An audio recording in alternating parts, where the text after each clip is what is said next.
Siz hech qachon o'lim va sharmandalik o'rtasida tanlov qilganmisiz? Men qildim. O'sha tunda 16 yoshimda, tug'ilgan kunimda. Men shunchaki tort kesishni, sovg'alar olishni orzu qilgandim. Lekin taqdir menga sovg'a o'rniga zaharli ilonni tutqazdi. Opamning agar rozi bo'lmasang, u meni o'ldiradi degan faryodi hali ham qulog'im ostida jaranglaydi. Pochcham. Biz ishongan, suyangan tog'imiz. Aslida niqob kiygan yirtqich ekanligini bilganimda kech bo'lgandi. Bu hikoya mening qanday qilib bir kechada ulg'ayganim, qanday qilib o'z jonimdan kechib, opamni qutqarganim va bu sirning butun umrga tatigulik yuki haqida. Tinglang, faqat yig'lamang. Salom, mening sirdoshim. Mening ismim Malika. Hozir sizga aytib beradigan voqeamni eslash men uchun xuddi yara ustiga tuz sepishdek og'riqli. Lekin aytishim kerak. Balki kimdir eshitib xulosa chiqarar, balki kimdir o'zini olovdan asrab qolar. O'shanda men endigina 16 yoshga to'lgandim. Hayotim xuddi oq qog'ozdek toza, orzularim esa osmondek keng edi. Men dunyodagi hamma narsani go'zal deb bilardim. Odamlar yaxshi, quyosh charaqlab turadi, kelajak esa faqat baxtdan iborat deb o'ylardim. Lekin o'sha mash'um kundan oldin ko'rgan tushim. U mening birinchi ogohlantirishim ekan. Tushimda qop-qora, ko'zlari yonib turgan mushuk menga tashlandi. Uning tirnoqlari tanamni tilar, men esa qochib qutulolmasdim. Uyg'onganimda bilagimda qattiq og'riq his qildim. Shunchaki tushku deb o'zimni ovutdim. Ko'zguga qaradim. Qalin, qayrilma qoshlarim, kulib turgan ko'zlarim.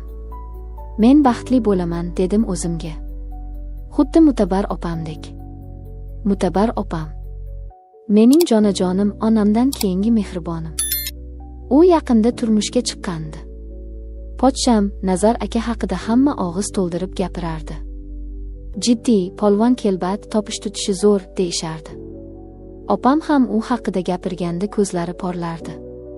Men ularga havas qilardim. Qaniydi men ham shunday baxtli bo'lsam deb niyat qilardim.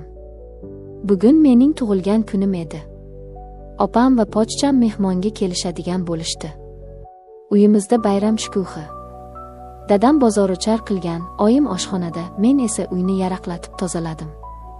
Mehmonxona to'riga eng chiroyli ko'rpachalarni to'shadim. Yuragim hapriqib ularni kutardim. Kechga tomon ular kelishdi. Nazar akani birinchi marta shunday yaqindan, kuyov bo'lgandan keyin ko'rishim edi. Baland bo'yli, qoshlari qalin, nigohlari o'tkir. Lekin negadir uning ko'zlarida qizillik bor edi. Qo'llari biroz qaltirardimi? Balki hayajondandir, deb o'yladim. Axir yangi kuyovku. Dasturxon atrofida o'tirdik. U menga tabrik so'zlarini aytayotganda g'alati tikildi. Bu nigohda aka-singillik mehri emas, balki qandaydir sovuq, yopishqoq bir narsa bor edi. Men xijolat bo'lib tezda dasturxonni yig'ishtirishga tushdim. Charchagandirlar deb o'z xonamga kirib ketdim. Xonamda yotib shirin xayollar surayotgandim. Shu payt eshik sekin taqilladi va Mutabar opam kirib keldi. Chiroqni yoqdim. Opamning yuzini ko'rib yuragim shuk etib ketdi. Boyagi quvnoq, baxtli kelinchakdan asar ham yo'q edi. Ko'zlari qip-qizil, qovoqlari shishgan, lablari titrardi. "Opa, nima bo'ldi? Tinchlikmi?" deb so'radim o'rnimdan sapchib turib. U javob bermadi. Karavotimning chetiga omonatgina o'tirdi. Yuzini qo'llari bilan to'sib, yelkalari silkinib yig'lay boshladi. Men uning oldiga cho'k tushdim. "Ayting, nima bo'ldi? Pochcham xafa qildimi? Yoki mazangiz yo'qmi?" Opam boshini ko'tardi. Uning ko'zlarida shunday dahshatli qo'rquv va chorasizlik bor ediki, men muzlab qoldim. "Malika, singiljonim", dedi u bo'g'ilib. "Pochchang, u odam emas ekan." Men tushunmadim. "Nima deganingiz bu? Tushuntiribroq gapiring." U narkoman ekan", dedi opam shivirlab. "Nashavand ekan. Hozir ham chekib olgan. O'zida emas." Bu so'zlar boshimga chaqmoqdek urildi. Nashavand. Bizning ideal kuyovimiz. Voy, endi nima qilamiz? Dadamga aytaylik, haydab yuborsin, dedim jahl bilan. Yo'q. Jim bo'l. Opam qo'limdan mahkam ushladi. Agar bilsa, agar hozir janjal ko'tarsang, u hammamizni o'ldiradi. U pichoq olib kelgan. U hozir vahshiyga aylangan. Lekin bu hali hammasi emas ekan. Opamning aytadigan keyingi gapi meni tiriklayin go'rga tiqdi. U ko'zlarimga tikilib yutindi. Malika. U seni so'rayapti, dedi zo'rg'a. Men qulog'imga ishonmadim. Nima? Tushunmadim. Pochchang. Bu kecha Malika biz bilan yotsin, deyapti, dedi opam va dodlab yubordi. Agar rozi bo'lmasang, singlingni olib kirmasang, seni o'ldiraman, so'yib tashlayman, dedi. U mast, u giyohvand. U nima qilayotganini bilmaydi. Men o'tirgan joyimda toshga aylandim. Dunyo to'xtab qoldi. Xonadagi havo yetishmay qoldi. Mening pochcham, opamning eri, men aka deb bilgan inson. Meni, opa, siz nima deyapsiz? Men qiz bolaman-ku. Men endi 16 daman. Qanaqasiga? Siz qanday qilib bu gapni menga ayta olasiz, deb baqirib yubordim. Opam oyog'imga yiqildi. Bilaman, jonim, bilaman. Men o'lay. Yer yorilsa-yu kirib ketay. Lekin u meni o'ldirmoqchi. Pichoqni bo'g'zimga tiradi. G'olib kelmasang, ikkovingni ham so'yaman, dedi. Men qo'rqyapman, Malika, jonimdan qo'rqyapman. O'sha lahzada men opamni tanimadim. U mening himoyachim, mening g'ururim edi. Endi esa u o'z joni uchun meni, o'z singlisini qurbonlikka keltirmoqchi bo'lyaptimi?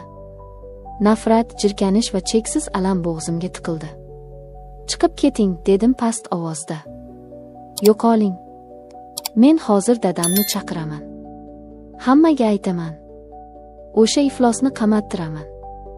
Men eshik tomon intildim. Opam yo'limni to'sdi. Uning ko'zlarida telbalik bor edi. Qilma. Unday qilma. Dadamning yuragi yomon, ko'tara olmaydi. Onam o'lib qoladi. Oilamiz sharmanda bo'ladi. Butun qishloqqa gap bo'lamiz. Malika, iltimos, faqat bir kecha. Faqat bugun. U ertaga eslay olmaydi ham. U hozir kayfda. Men yoningda bo'laman, u senga tegmaydi, shunchaki yonida yotasan. Va'da beraman. Yolg'on. Barchasi yolg'on. Qanday qilib yonida yotaman? Qanday qilib iflos maxluqning nafasiga chidayman? Siz uni sevasizmi, deb so'radim to'satdan. Opam yig'idan to'xtadi. Ha, men o'sha iflosni sevaman. O'lib ketsam ham sevaman. Men undan ajralolmayman. Agar hozir dadam bilsa, ajratib yuboradi. Men usiz yasholmayman. Bu javob meni butunlay sindirdi. Sevgi shunday tuban bo'lishi mumkinmi? Opam davom etdi. Agar sen rozi bo'lmasang, men o'zimni o'ldiraman. Hozir chiqib o'zimni osaman. U meni so'yishidan oldin o'zim o'laman. Sening vijdoning qiynalib o'tadi. Men tanlov qarshisida qoldim. Bir tomonda mening nomusim, qiz bolalik g'ururim, kelajagim. Ikkinchi tomonda opamning hayoti, oilamizning tinchligi, ota-onamning salomatligi. Agar hozir baqirsam, qon to'kiladi. Balki dadam o'lar, balki opam. Agar rozi bo'lsam, men o'laman. Jismonan emas, ruhan o'laman. Vaqt o'tib borardi.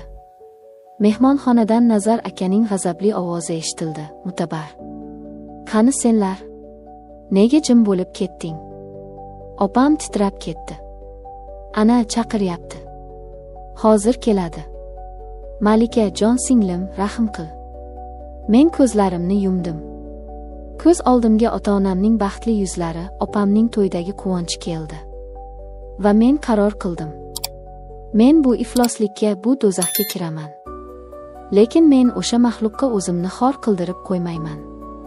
Men kurashaman. Agar kerak bo'lsa, o'sha yerda o'laman, lekin nomusimni bermayman. Yuring, dedim quruq ovozda. Ko'z yoshlarim qurib qolgandi. Boshlayvering. Men orqangizdan boraman. Biz mehmonxonaga kirdik. Xona dim, aroq va tamaki hidi anqib turardi. Nazar aka. Pochcham. To'rda ko'rpachalar ustida yonboshlab yotardi. Ko'ylagining tugmalari yechilgan, ko'zlari qonga to'lgan, basharasi bujmayib ketgan edi. U odamga emas, shaytonga o'xshardi. Bizni ko'rib irshaydi. Jirkanch sovuq tabassum. Keldinglarmi, go'zallarim? Dedi u tili aylanmay. Malika, kel yonimga o'tir. Bugun sening bayraming-ku. Biz nishonlaymiz. Opam burchakka qisilib oldi. Men to'g'ri uning qarshisiga borib turdim. Qo'rquv yo'q edi. Faqat nafrat. Nima xohlaysiz, dedim tik qarab. U hayron bo'ldi. Mening bu ohangimni kutmagandi. Oho, sherdil-ku bu, deb xirilladi u. Menga mehr kerak. Opang bermagan mehrni sen berasan. U qo'lini cho'zdi. Bilagimdan ushlamoqchi bo'ldi. Men chaqqonlik bilan o'zimni chetga oldim. Qo'lingizni tekkizmang, dedim baland ovozda. Siz kimsiz o'zi? Erkakmisiz? Opamning ko'z yoshlaridan, mening yoshligimdan uyalmaysizmi? Uning jahli chiqdi. O'rnidan turmoqchi bo'ldi, lekin oyoqlari chalishib yiqildi. Giyohvandlik va ichkilik uni kuchsizlantirib qo'ygandi. U sudralib menga tashlanmoqchi bo'ldi.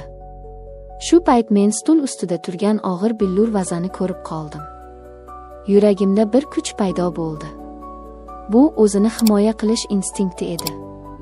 Men vazani qo'limga oldim. Yaqinlashmang, deb baqirdim.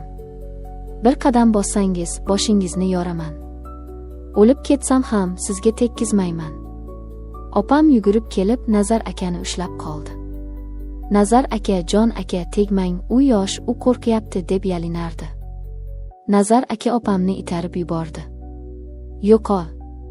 U yana menga intildi. Men vazani baland ko'tardim.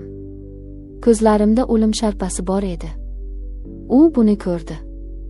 Hatto eng vahshiy hayvon ham o'lim xavfini sezganda to'xtaydi. U to'xtadi. Xirillab kuldi. Mayli. Bugun senga rahm qilaman. Lekin ertaga seniki bo'laman, dedi va gilamga yuztuban yiqilib, xurrak otib uxlab qoldi. Men o'sha tunda uxlamadim. Qo'limda vaza, burchakda o'tirib tong ottirdim. Opam esa erining oyog'i ostida yig'lab chiqdi. Ertalab quyosh chiqqanda u uyg'ondi. Boshi og'rib, hech narsani eslay olmasdi. Boshim yorilyapti, suv beringlar, dedi u nola qilib. U bizga qaradi. Mening qo'limdagi vazani, opamning shishgan ko'zlarini ko'rib hayron bo'ldi. Nima bo'ldi? Tinchlikmi, deb so'radi. U hech narsani eslamasdi. Bizning do'zaximiz, mening o'lim bilan yuzlashganim, uning uchun shunchaki o'chib qolgan xotira edi. Men o'sha kuni qasam ichdim. Bu uyda, bu ifloslik ichida qolmayman. Men dadamga hammasini aytmadim. Aytolmadim. Lekin men opamga shart qo'ydim, yoki siz bu iflosdan ajrashasiz, yoki men bu uydan butunlay ketaman va sizlarni o'lgan deb hisoblayman. Opam yig'ladi, yalindi, lekin men qarorimda qat'iy edim.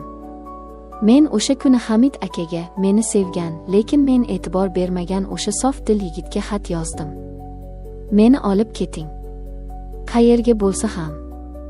Faqat bu yerdan uzoqqa. Taqdir meni sinadi, lekin sindira olmadi. Men o'sha tunda nafaqat opamni, balki o'z g'ururimni ham saqlab qoldim. Hozir oradan yillar o'tdi. Men boshqa shahardaman. Baxtliman. Lekin o'sha tunning soyasi hamon tushlarimga kirib turadi. Qizlarga aytar so'zim, hech qachon birovning baxti yoki tinchligi uchun o'z nomusingizni, o'z hayotingizni qurbon qilmang. Hatto u eng yaqin insoningiz bo'lsa ham. Yirtqichga rahm qilib bo'lmaydi. Unga faqat tish va tirnoq bilan javob berish kerak. Opamchi? U baribir o'sha eri bilan qoldi. U o'z tanlovini qildi. Men esa o'zimnikini. Bizning yo'llarimiz ayro tushdi. Lekin men tirikman. Men pokman. Va men kuchliman. E'tiboringiz uchun rahmat. O'zingizni asrang, chunki sizdan boshqa hech kim sizni chinakamiga asramaydi.